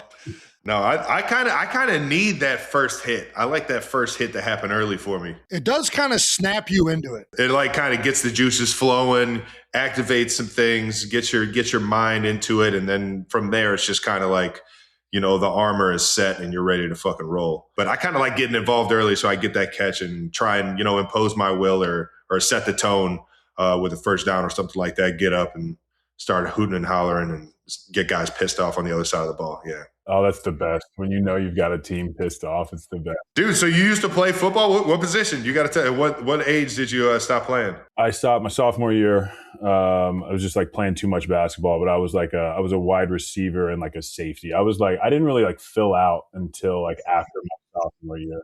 You were a safety? Were you 6'9" and as a sophomore? Or how tall were you? No. I was like sophomore year, I was probably only like 6, or freshman year, I was probably like 6'5", 6'4". But I was so skinny. I could not put on weight. So it was like I couldn't play defensive end. I couldn't, and Oklahoma football, like they take it serious. So I was just like, they're like, just go out there and like, just patrol around and any jump ball, just try to go get it. Right on, man. Did you ever do the Oklahoma drill? Oh yeah, dude. Oh, let's go. My 8th grade year was the first year I played tackle. We did the Oklahoma drill, and I made the mistake of like, all right, I'm really going to kind of like you said, I'm going to keep my head down and just got hit on the top of the head, like stinger all down my Oh, the old whack-a-mole. Oh man, that's the worst. Turtled. Yeah, turtled. The last play of my high school career in the playoffs and caught a pass across the middle, maybe 10 yards. Same play, caught another pass across the middle, 10 yards. We go back to it, and this linebacker who was signed to like Tulsa or something, small school in Oklahoma, just absolutely levels me. And all I remember is just like staring up into the night sky, trying to catch my breath. And I see him over me, and he just does gets a penalty. And I was like, you know what? I think we're good. I think basketball maybe. Well, this is pertinent because we used to ask basketball guys this. It wasn't in the rundown, but Do you think you could have played in the NFL? I mean, I would have had to like really dedicate time to it. I mean, you never know. I mean, there's so many guys that are like later bloomers. Like, I think like when it comes to like this like whole debate, I think it's very interesting because everybody thinks they can do everything else. But it's just like I don't think people realize. Like, I've learned this from like talking to like Whitworth or like Ryan Khalil, who you guys know, and it's like listening to them talk about the game of football and like all the nuances and all the things that they have to think about and do. It really like lets you know that like we all don't know what we're talking about. We think we can go do these things because you watch these guys do it and you're like, wow, not that it looks easy, but you do it so well that you think like, oh, I could do that. But you're not thinking about all the variables and all these other things that are going into it. And like, you just don't know until you've been put in that situation. Like, I mean, I've had teammates who can't remember the play out of the timeout. Oh no! No! What are we? How could we expect somebody to go out and like be in a 2-minute drill and like remember all this when like we can't remember one play? Just so you know, there's some guys that we've played with that aren't very good at the timeout either. Like, that's not exclusive to There was one player not too long ago. Sure. There was a player not too long ago who was in his later years. I'm not going to say who it was, but would literally leave the huddle on the biggest play of the game and ask me what he had. And I'm just like, what? God damn it. Oh, the amount of time. Yeah, it's tough. Like, hey, where am I supposed to be? And then I secretly tell him to do something so that I get open. It's the best. Just, yeah. All right, here. Clear it out for me. Who do you have winning it all in the playoffs this year?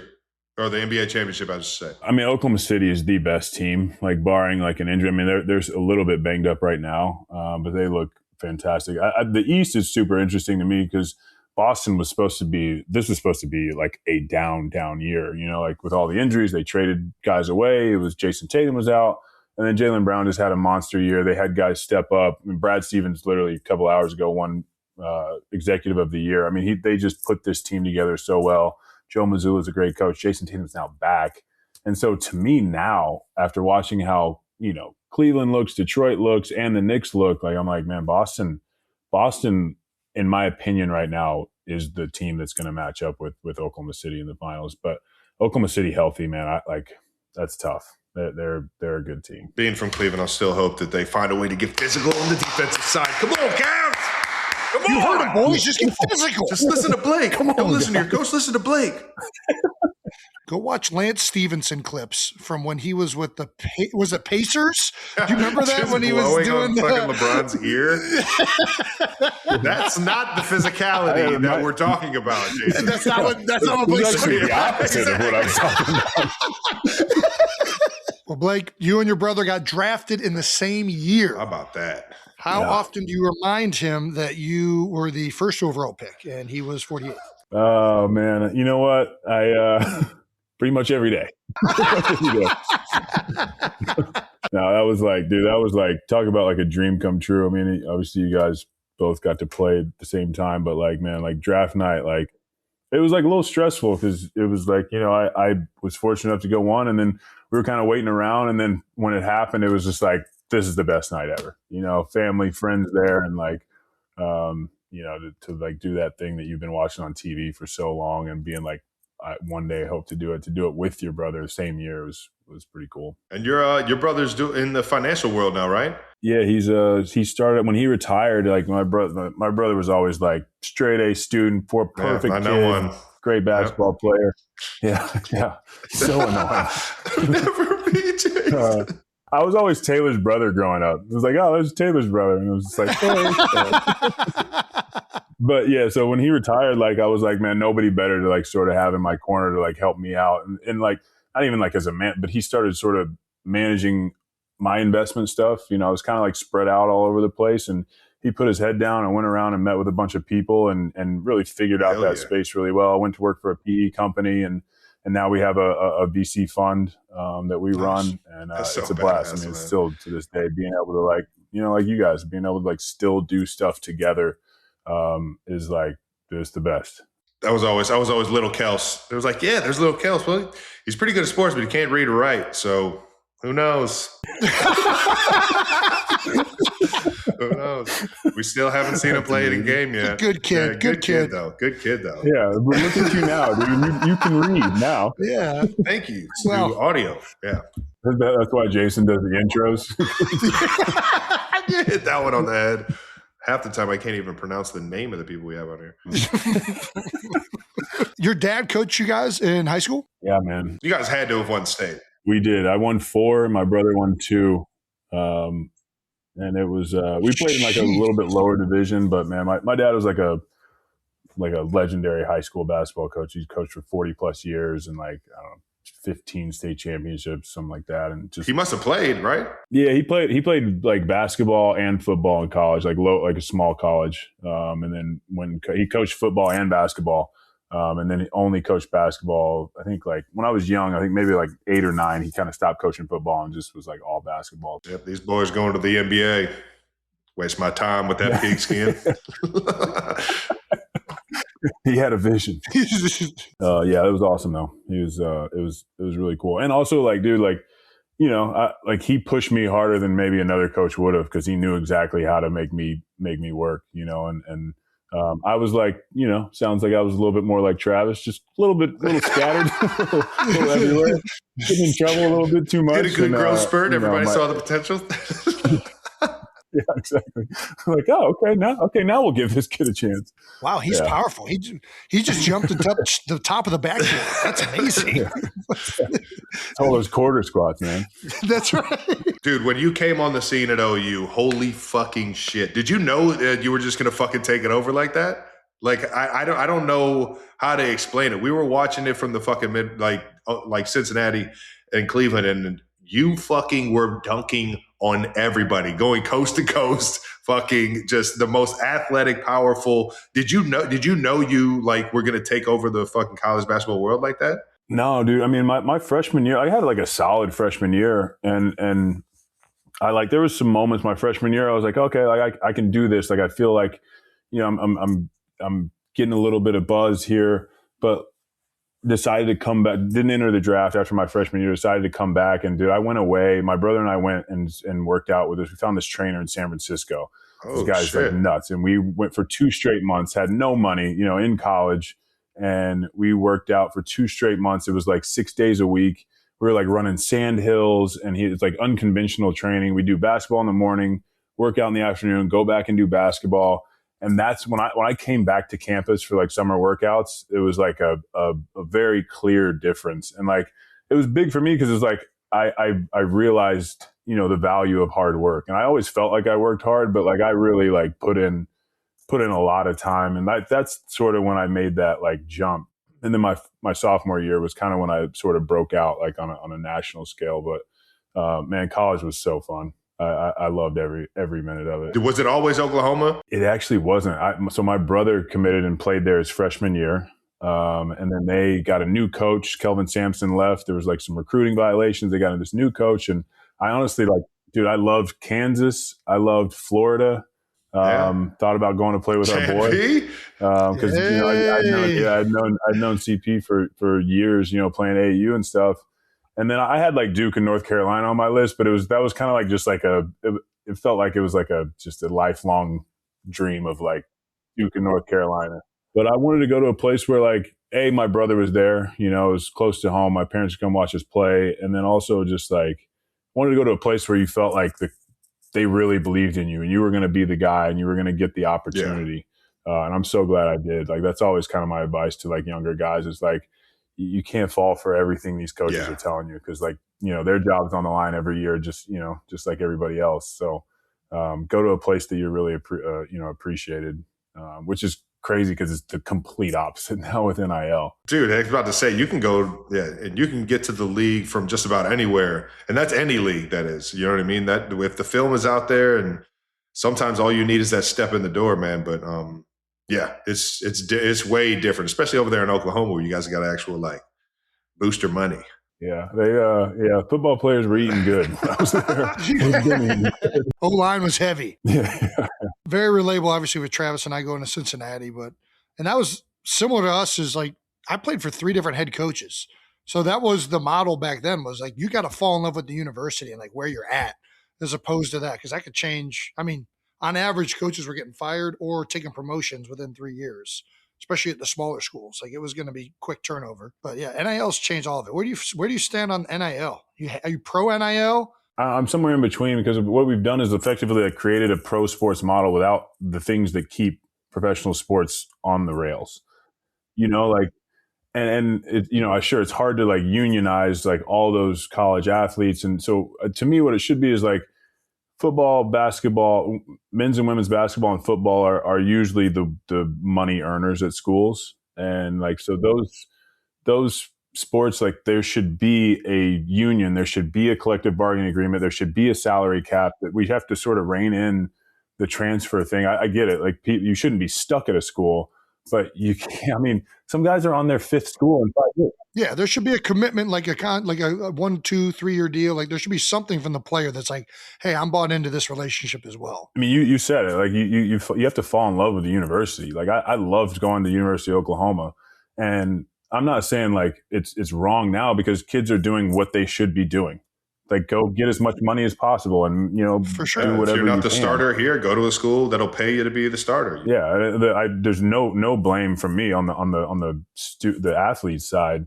I just think there needs to be parameters, just because and also something that's not talked about really is like some of the other sports are being affected by this as well because they're like some schools are cutting some of these non-revenue sports. Oh shit! And it's messing up the whole ecosystem. And like, dude, I mean, you look at like we're always so good at the Olympics because every college you have so many different avenues to go wrestle, to go do whatever sport it is you do. And if other sports are affected by this NIL and the big money making sports, then I don't think that's okay too. I think everybody, right. if we're going to pay student athletes, everybody should get some. I'm not saying everybody should get the exact same amount. But everybody should get some, and then there should also be all the other sports should be taken care of as well. So how much did you get under the table at Oklahoma? Dude, I was getting gift cards. Oh, sweet. Applebee's. Hell yeah.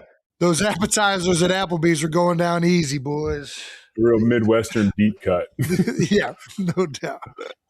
This is luxury. Longhorn Steakhouse. No way. Yeah. Dude, the bread rolls at Longhorn Steakhouse. We go to St. Joe, Missouri every fucking year, dude. And it is like the classiest establishment in St. Joe. They're going to fucking kill me for saying that. But it is literally one of the big, I'm only there for like 3 weeks and it's right next to campus. So we go there whenever we want to like get the team together. I fucking pig out. They just bring the rolls out the entire time. Like it doesn't just start in the beginning. Oh, yeah. It's just like as they come out of the oven, just like, yeah, just bring those things on over here. It's the best. Especially like these college towns too. Like you go eat like a king. Dude, we had Lane Johnson early when he got there. I forget if it's Longhorn or Outback because I always just associate them as like pretty much the same restaurant in my head. Yeah. But one's got rolls like, and the other's got bloomin' onions.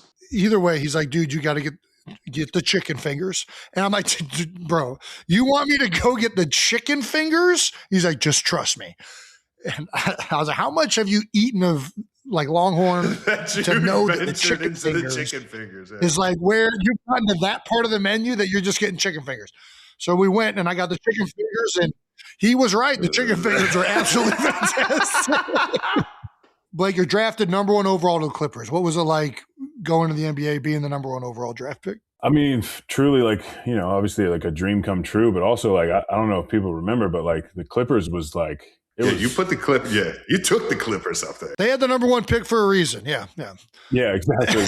And like, dude, I remember like I think it was Bill Simmons wrote like an article like saying like it was like an open letter to Tommy Griffin, my dad. It was like, don't let the Clippers draft your son. Like, like warning. Truly, you know what I mean? Like because they were famously had like 3 number 1 picks that none of them panned out, and so there was like a lot of unknown, and it was like a little bit daunting, but I kind of like, it was sort of, it helped like the fact that I went to Oklahoma because it wasn't like at the time, it wasn't really a program that like, it wasn't like a top 25 consistently year after year. And the whole conversation that I had with my coach, Jeff Capel there was like, you want to be a part of building something, you know what I mean? It means a lot to do that. And so I sort of had that experience in college, and I kind of went in the NBA sort of with the same mindset of like, hey, like, let's try to turn this around. And like, I don't think I realized the history of the Clippers at the time, but we got lucky. We had some great young players, and Chris Paul came, and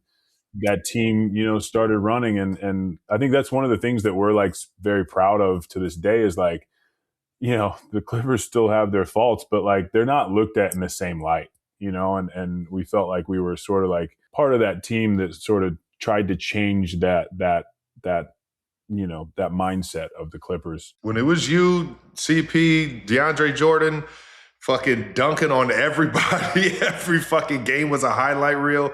Like that shit made everybody Clipper fans, man. And it definitely boosted the stock. And then you get Steve Ballmer creating a new stadium for him. Like you could definitely tell that it started when you guys were rocking and rolling and in the hunt for it, man. Do you think you got treated differently by guys playing against you because you're number one pick? Like, do you think you had a mark on you to be like, yeah, I'm going to show this guy what the NBA is like? Or I think a little bit, but like it is like, the term like brotherhood gets thrown around a lot. And like, I think when we came in, it was like a little bit different. Like guys were, especially on the Clippers, like the Clippers was kind of like a place that like guys went to at the end of their careers, couldn't get a contract somewhere else. And like, they were just trying to make it. And so I didn't feel like it was like an environment where I was really like, being like guys taking you under their wing and showing you the way. It was guys just trying to extend their careers and keep playing. And then that changed, when Chris Paul came, and then we had some great vets,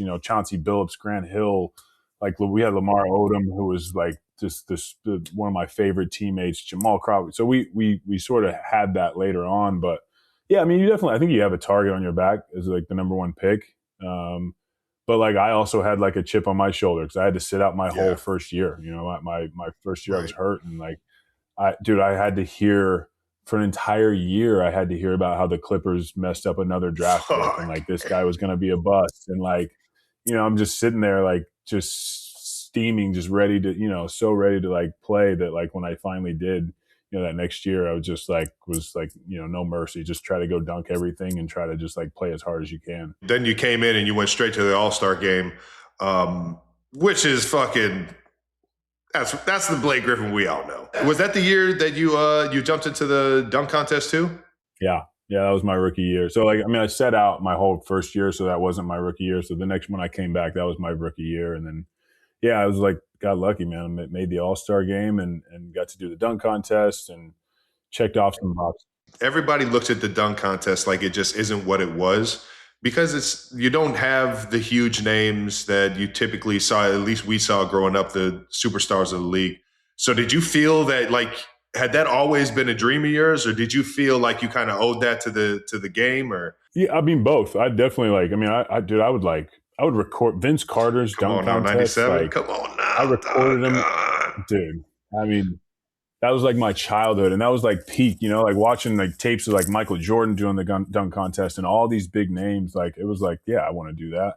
But also like, yeah, I do think that like there's the reason why the dunk contest kind of is what it is like guys just don't want to do it anymore, and which is kind of a shame because it's like, I don't know, it's like, have we built it up too much where guys don't want to go do it and fail? Or like, for me, like, dude, being the 6'10", like 260, like dunk contests really aren't like my specialty.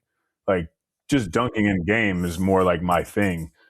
Big guys like Dwight did it 3 years, I think. And like, that was awesome. I thought that was great because like, it's a big guy who, again, like not really his specialty. But like, we just need guys to do it. And we need the young guys to do it. We need the Anthony Edwards, the Zions. We need all those guys. Come on, Ant. Just go up there and just fucking, you don't got to do a whole 360 windmill between the legs. Like just go in there and just fucking. Just do something. You know what I mean? Like the Aaron Gordon, Zach LaVine dunk contest was incredible. It was one of the best dunk contests ever. And since then we haven't really had like the names or like but I think that's what it is. Like, I think, I say this as like somebody who brought in a car as a prop. Like, shout out to Kia. Shout out to Kia. To be gimmicky, but shout out to Kia. That Kia one. So I don't know. I hope it gets back. Let's give a fan out of the stands the ability to try and block the dunk. so that we can just get posterized like images. I don't fucking know. Yeah. Is this you trying to like get on the court? I want to be able to block. I want to see if I can block a dunk. Yeah. Just slam ball style. Like I've been training, guys. Yeah. I've been doing my quarter squats. I feel like it might happen. Put a force like scale. So like see who can dunk the hardest. Like who can apply the most pounds per force to the rim. Yes. who can shatter their skin on their fingers the hardest. Yeah, we got to do something. So I don't know. I appreciate you throwing out these options, Jason. We want to educate our fans on basketball history. Big moments in the NBA. Can you explain the significance of this photo of a chair? Oh yeah. Remember like it was yesterday. High level real quick. DeAndre Jordan is with us for years. Dallas tries to sign him away. Our boy CP was on Dallas at the time, was part of the recruiting process. They got DJ to commit. And then so DeAndre was like, he had texted me. So he commits to them on like a Saturday call. He texted me on Sunday and he's like, what you think? And I'm like, what do you mean? What do I think? Like I'd already told him like, happy for you. You got to do what you got to do. And I can tell he's having second thoughts. And so I get a phone call from Doc Rivers, our coach, of like, hey, I think we can get DJ back, but I need you to get on a plane and go to Houston where DeAndre's off-season house was. And so I'm like, all right.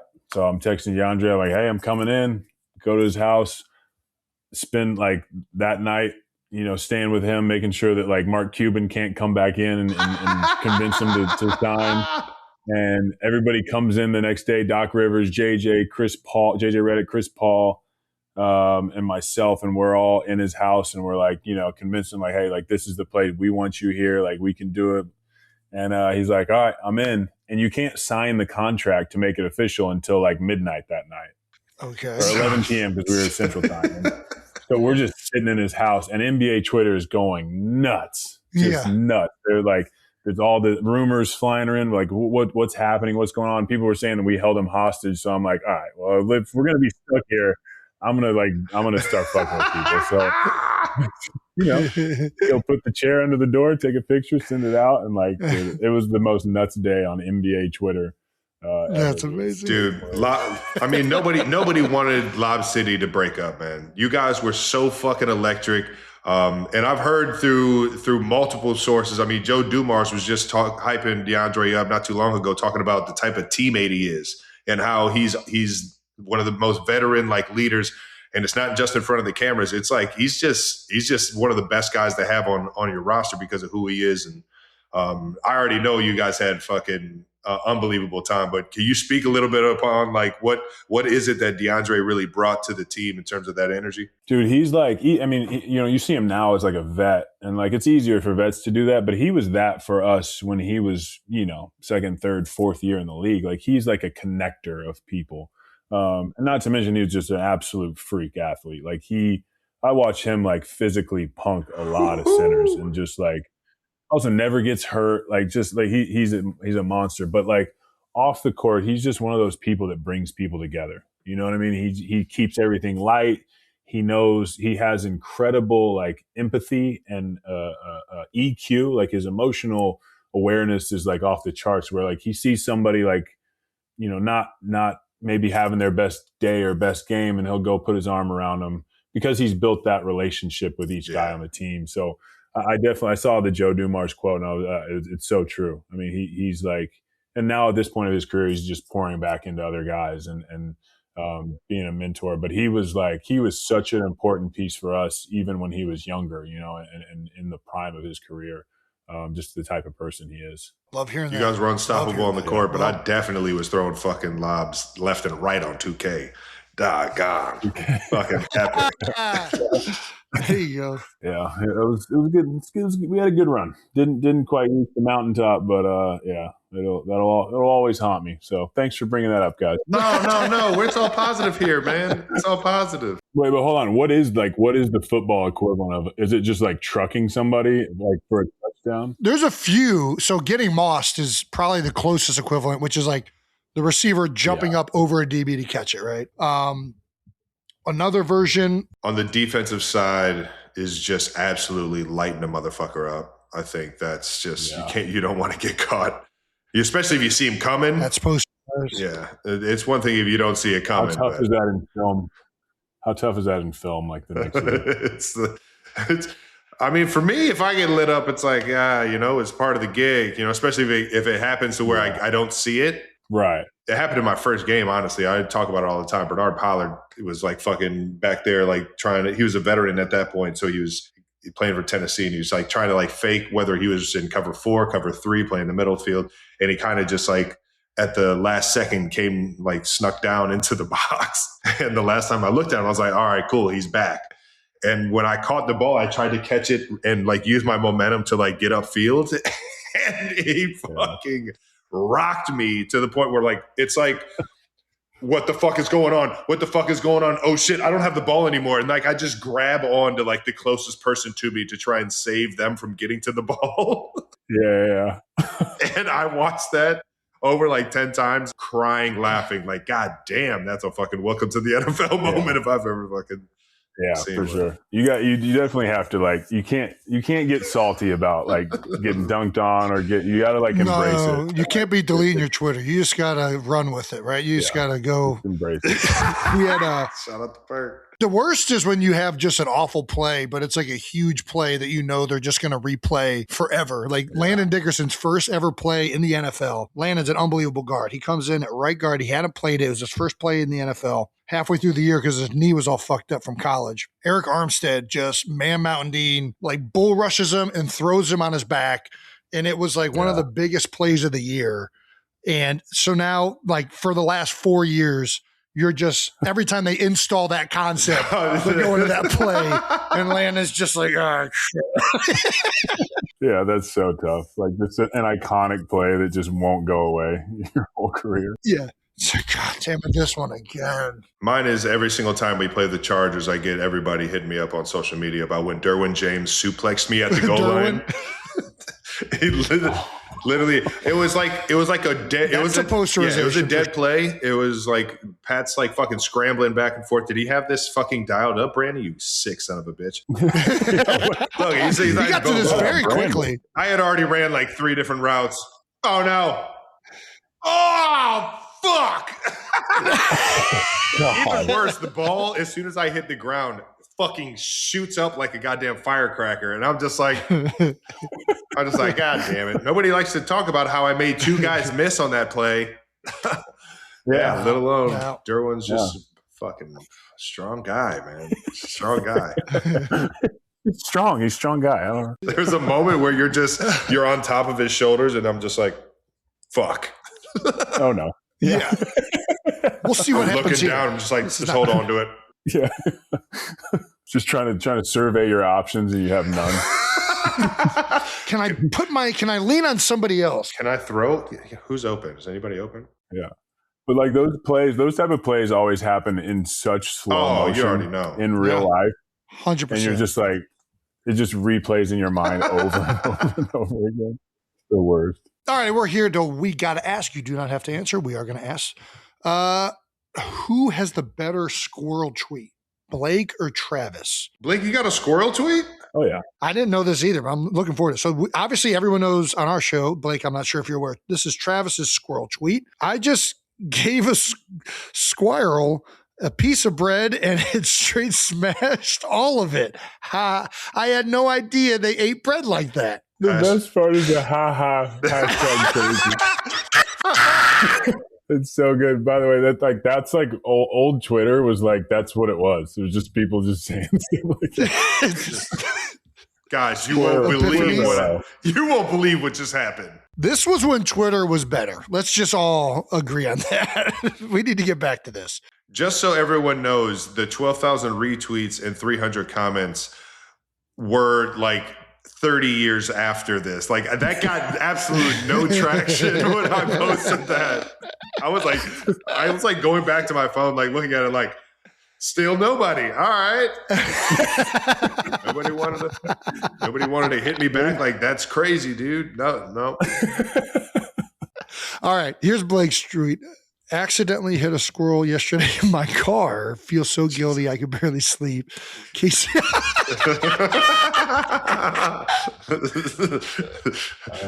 I'll never forget. I was driving home from practice, and I like clipped its leg, and I looked back in the rearview mirror, and I see it just like struggling, and I was just like, no.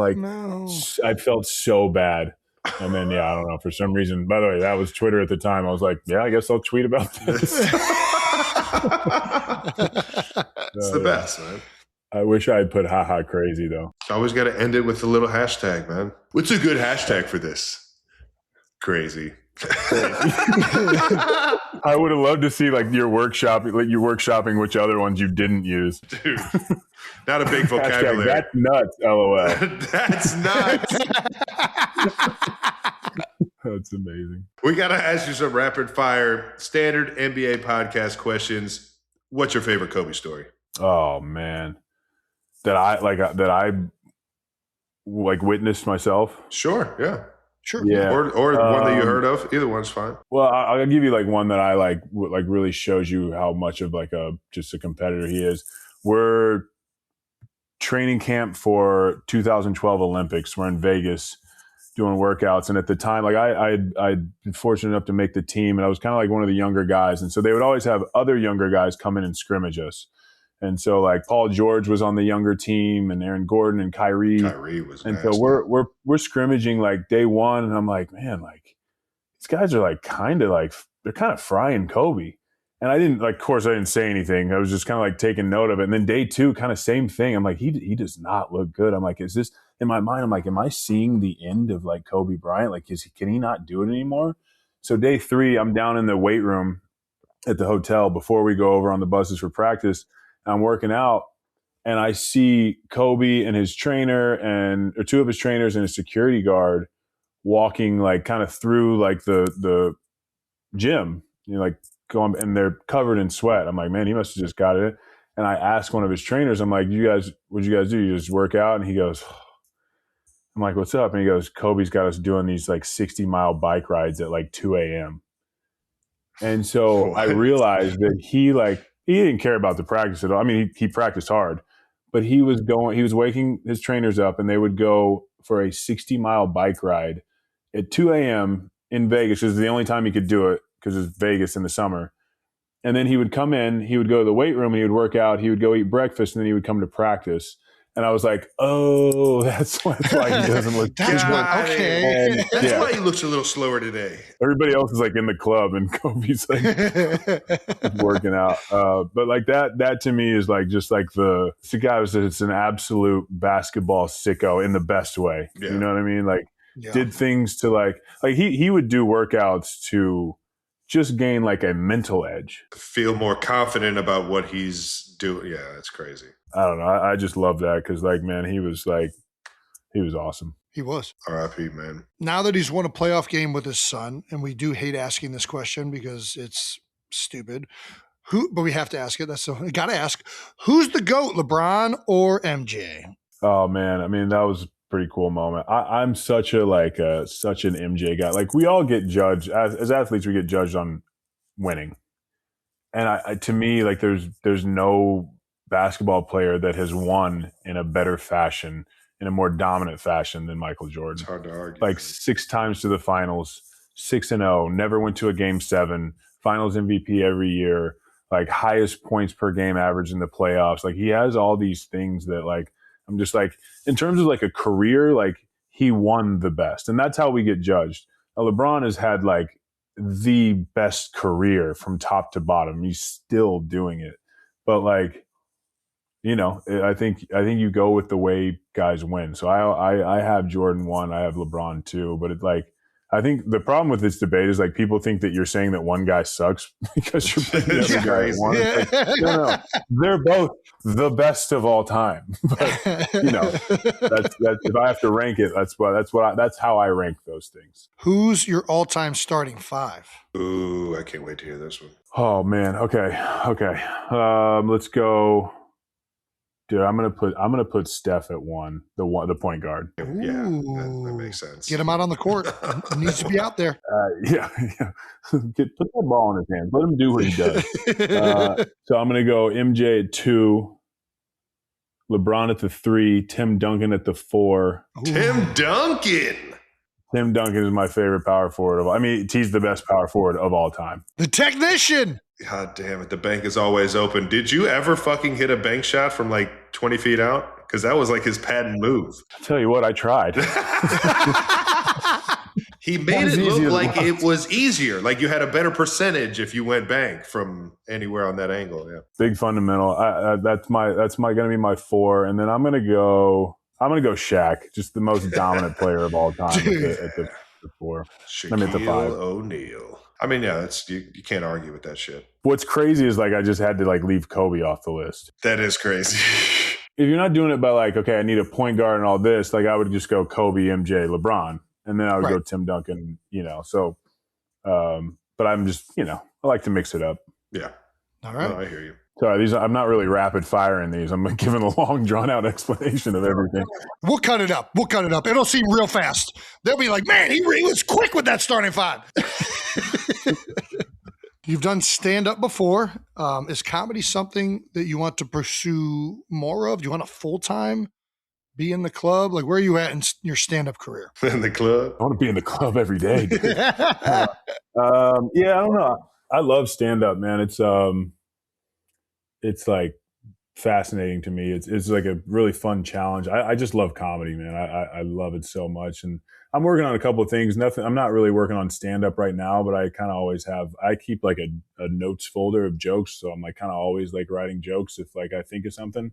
I don't know what I'm going to do with it, but maybe someday it'd be pretty cool to have like a special at one point. Fuck yes.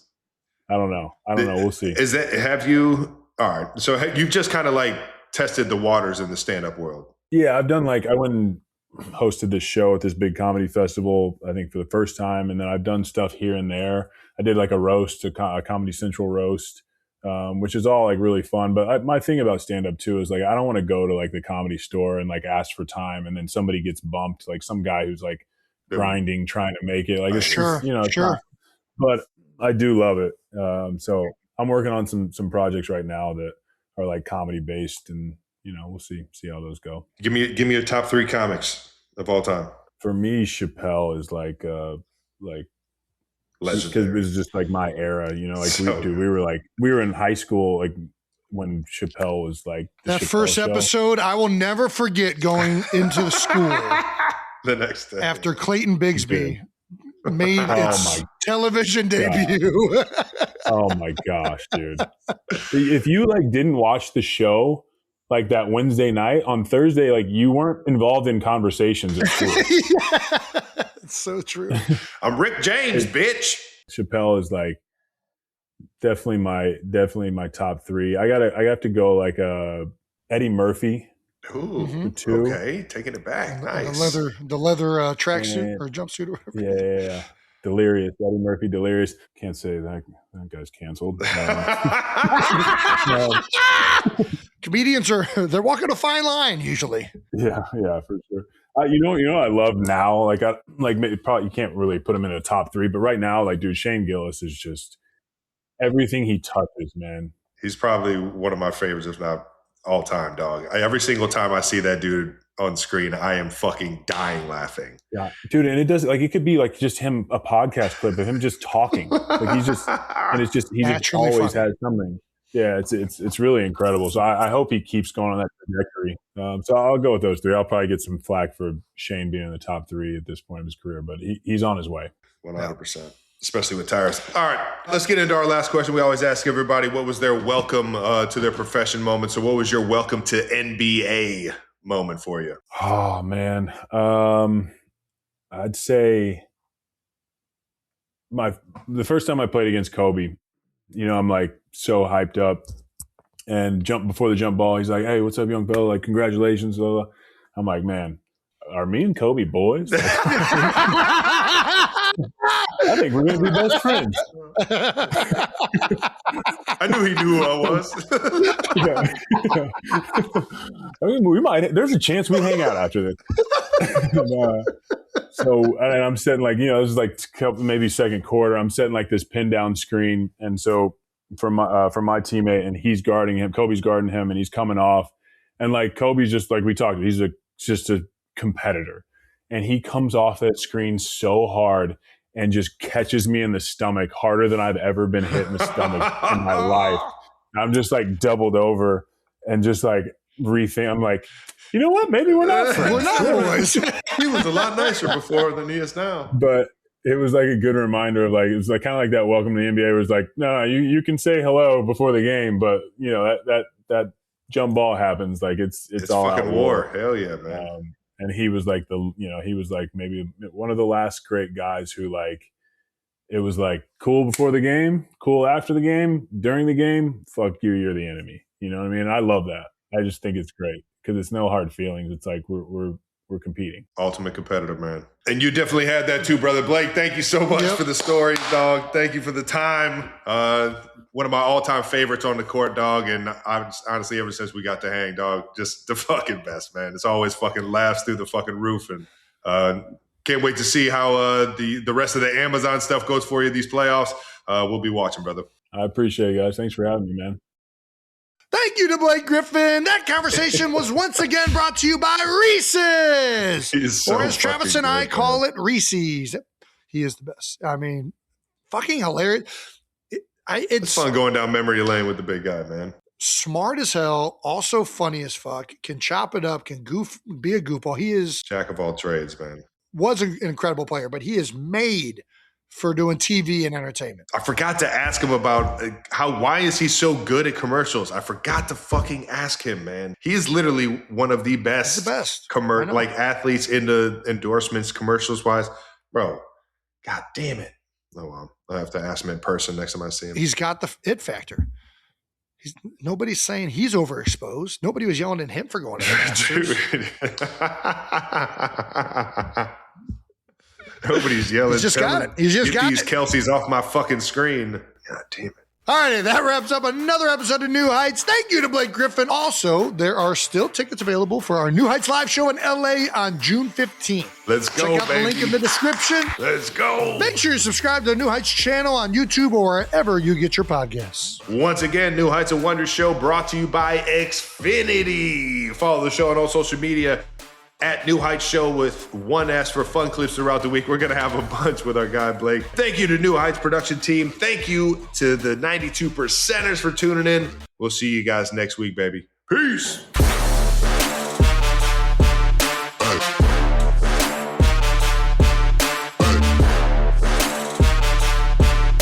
This is the first day. I just want to preface, this is the first day of trying to dunk a basketball in 20 years.